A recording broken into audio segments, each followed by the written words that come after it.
देखें, तारीख में ना कुछ मोड़ ऐसे आते हैं जो सब कुछ बदल देते हैं, हमेशा के लिए। आज हम एक ऐसे ही दिन की बात करेंगे, एक ऐसे मार्के की जहां सिर्फ 313 लोगों ने एक बहुत बड़ी ताकतवर फौज का मुकाबला किया और एक ऐसी जीत हासिल की जिसकी गूंज आज तक 1400 साल बाद भी हम सब सुन सकते हैं। तो जरा तसव्वुर करें, मैदान जंग कैसा लग रहा होगा। एक तरफ है सिर्फ 313 मुसलमान और उनके पास हैं क्या, गिनती के 70 ऊंट और सिर्फ 5 घोड़े। और दूसरी तरफ कुरैश का एक बहुत बड़ा लश्कर, हजारों की तादाद में, बेहतरीन हथियारों से लैस और वसाइल की कोई कमी नहीं। मतलब कोई भी देखे तो यही कहेगा कि भाई ये तो कोई मुकाबला ही नहीं है। नतीजा तो पहले से ही साफ नजर आ रहा है। लेकिन ये सब शुरू कैसे हुआ? क्या मुसलमान एक बड़ी जंग लड़े निकले थे? नहीं, बिल्कुल नहीं। असल में सब कुछ एक तिजारती काफले को रोकने के मंसूबे से शुरू हुआ। एक ऐसा काफला जिसका सारा मुनाफा मुसलमानों के ही खिलाफ जंग की तैयारी पर लगाया जाना था। और ये कोई छोटा मोटा काफला नहीं था, इसकी क़यादत खुद अबू सुफियान कर रहा था। जरा अंदाजा लगाएं, 50,000 दिनार का सामान जो 1,000 ऊंटों पर लदा हुआ था। उस जमाने में ये एक बहुत बहुत बड़ी दौलत थी। और सबसे अहम बात ये थी कि इसका सारा पैसा, सारा मुनाफा मदीना में मुसलमानों की नई रियासत के खिलाफ इस्तेमाल होना था। तो ये सिर्फ एक काफला नहीं था, ये एक सीधा सीधा खतरा था जिसे रोकना बहुत जरूरी हो गया था। तो फिर नबी अकरम सल्लल्लाहु अलैहि वसल्लम अपने इन्हीं 313 साथियों को लेकर मदीना से रवाना हुए। जहन में मकसद बिल्कुल साफ था, एक तिजारती काफले को रोकना है। एक पूरी फौज से लड़ने का कोई इरादा नहीं था। और यहीं से कहानी में एक ऐसा मोड़ आता है जहां ये छोटा सा मंसूबा अचानक जिंदगी और मौत की जंग में बदल जाता है। तो हुआ ये कि काफले के लीडर अबू सुफियान को किसी तरह मुसलमानों के मंसूबे की खबर लग गई। उसने वक्त ज़ाया किए बगैर फौरन मक्का की तरफ एक कासिद दौड़ा दिया। और जैसे ही ये खबर मक्का पहुंची, वहां तो जैसे आग लग गई।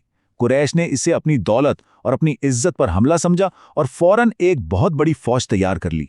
अब बात सिर्फ एक काफले को बचाने की नहीं रही थी, अब ये अना का मसला बन चुका था। अब सोचें मुसलमानों की हालत। वो तो सिर्फ एक छापे की तैयारी करके आए थे और अब उनके सामने मक्का से आती हुई एक पूरी फौज खड़ी थी।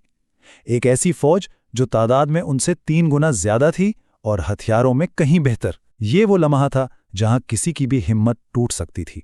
लेकिन मुसलमानों की असल ताकत उनकी तादाद या उनके हथियारों में थी ही नहीं। उनकी असल ताकत थी उनके ईमान में, उनके आपस के इत्तेहाद में और अपने मकसद पर उनके पुख्ता यकीन में। तो इस नाजुक तरीन मौके पर नबी अकरम सल्लल्लाहु अलैहि वसल्लम ने कोई हुक्म नहीं दिया, बल्कि उन्होंने अपने साथियों को जमा किया और उनसे मशवरा किया। उन्होंने सबसे पूछा, अब बताओ हमें क्या करना चाहिए। ये एक सादा सा सवाल नहीं था, ये सबकी जिंदगी और मौत का सवाल था।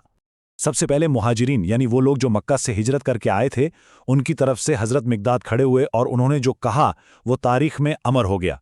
उन्होंने कहा, हम मूसा की कौम की तरह ये नहीं कहेंगे कि आप और आपका रब जाकर लड़ें, नहीं, बल्कि हम आपके दाएं भी लड़ेंगे, आपके बाएं भी, आपके आगे भी और आपके पीछे भी।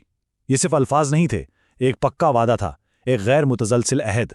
इसके बाद बारी आई अंसार की, यानी मदीना के लोगों की, जिन्होंने मुहाजिरीन को पनाह दी थी।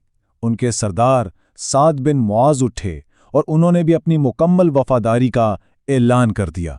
उन्होंने कहा, हम आप पर ईमान लाए हैं, आप जहां चाहें चलें, हम आपके साथ हैं। बस इस एक लम्हे के बाद ये छोटा सा लश्कर सिर्फ एक फौज नहीं रहा, ये ईमान की जंजीर में बंधी एक ऐसी दीवार बन गया जिसे कोई तोड़ नहीं सकता था। अब जंग तो होनी ही थी, तो आइए अब देखते हैं कि कैसे बेहतरीन हिकमत अमली, सच्ची दुआ और फिर गैबी मदद ने मिलकर तारीख का रुख मोड़ दिया। यहाँ एक सहाबी हुबाब बिन मुंजर ने एक कमाल की जंगी तरकीब पेश की।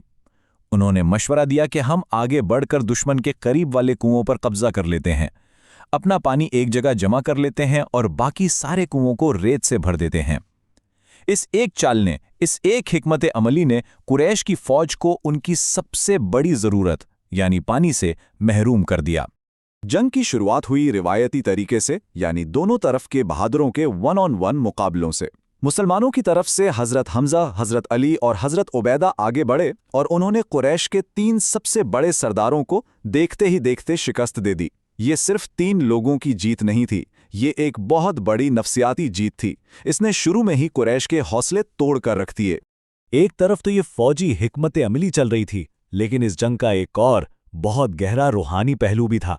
मैदान जंग से थोड़े फासले पर एक साइबान में नबी अकरम सल्लल्लाहु अलैहि वसल्लम अल्लाह से मदद के लिए गड़गड़ाकर दुआ कर रहे थे।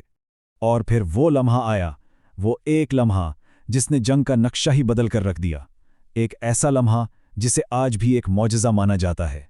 नबी अकरम सल्लल्लाहु अलैहि वसल्लम ने मुट्ठी में कुछ कंकरियां लीं और उन्हें दुश्मन की तरफ फेंकते हुए कहा, शाहतल वजूह, यानी ये चेहरे बिगड़ जाएं। और बस उस एक अमल ने कुरैश की सफ़ों में ऐसी खलबली मचाई कि उनके पांव उखड़ गए। कुरान में भी अल्लाह ने इस लम्हे का जिक्र किया है कि और जब आपने वो कंकरियां फेंकी तो वो आपने नहीं बल्कि हमने फेंकी। ये एक नाकाबिले यकीन फतह थी, और इसने सिर्फ एक जंग का नतीजा नहीं बदला, इसने पूरे अरब की तारीख का धारा मोड़ दिया। तो आइए देखते हैं कि इसके असरात कितने गहरे और देरपा थे। नतीजा बिल्कुल वाज़ेह और फैसलाकुन था। कुरैश की फौज को बुरी तरह शिकस्त हुई। उनके कई बड़े बड़े सरदार, जिनमें अबू जहल भी शामिल था, मारे गए। मुसलमानों का जानी नुकसान बहुत कम हुआ, और सबसे बढ़कर ये कि मदीना की नई इस्लामी रियासत अब महफूज हो चुकी थी। इसे अरब में एक ऐसी ताकत के तौर पर तस्लीम कर लिया गया था जिसे कोई नज़रअंदाज नहीं कर सकता था। जरा देखें कि कुरैश की लीडरशिप का क्या हशर हुआ। सिर्फ एक दिन की लड़ाई में उनकी क़यादत का सफाया हो गया। इस्लाम का सबसे बड़ा दुश्मन अबू जहल इसी जंग में मारा गया। उतबा और शीबा जैसे बड़े जंगजू शुरू के मुकाबलों में ही ढेर हो गए। ये सिर्फ एक फौजी हार नहीं थी, ये कुरैश के गुरूर और उनकी ताकत का जनाजा था। तो बद्र की जंग को सिर्फ एक फौजी जीत समझना गलत होगा। ये इससे कहीं बढ़कर थी। ये एक नज़रिए की, एक ईमान की फतह थी। इस जंग ने ये बात हमेशा के लिए साबित कर दी कि अगर ईमान, इत्तेहाद और सही हिकमत अमली हो तो तादाद और सामान की कमी कोई मायने नहीं रखती। और आखिर में ये जंग हमारे लिए एक सवाल छोड़ जाती है कि कैसे ईमान, इत्तेहाद और हिकमत अमली मिलकर बज़ाहिर नामुमकिन नज़र आने वाली मुश्किलात पर भी काबू पा सकते हैं।